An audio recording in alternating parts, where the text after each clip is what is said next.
يا خواتاتي، اليوم عندي واحد الوصفه جديده فعاله ومزيانه ومجرباها كنديرها لوليداتي. يلا بسم الله على بركه الله. كندير واحد شويه ديال العسل حر ديال الكريتوس اولا ديال الدغموس.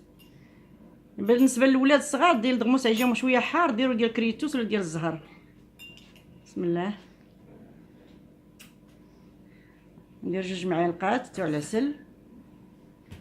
هادي راه احسن من السير واحسن من اي حاجه.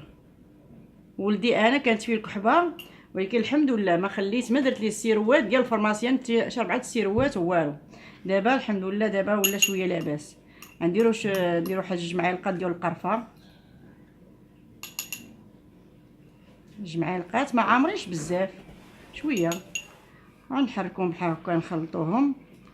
وجربوها خواتاتي وانتم عاد تشوفوا المفعول ديالها زوينه، ويشربوها حتى الكبار من الصباح للصباح. عطي لولدك ولا بنيتك ولا نتيا ولا شي حد اخر، عطيه معلقه بحال هكا من الصباح للصباح يشربها، وراه تكون النتيجه ان شاء الله مزيانه فعاله. انا مجرباها بالتاكيد، مجرباها مزيان. وما تنساوش الله يجازيكم بخير، بركوا على الجرس اولا على سميتو على جيم. الله يجازيكم بخير. وسمحوا لي راه اول مره، انا ما كنعرفش نزوق في الهضره، ولا ما كنعرفش النفاق، ولا عندي نيشان.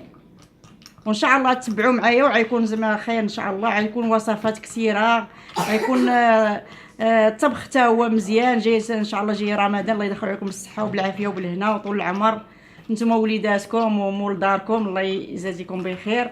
ما تنسونيش في اللايك وفي الجيم. الله يجازيكم بخير، والسلام عليكم ورحمه الله وبركاته.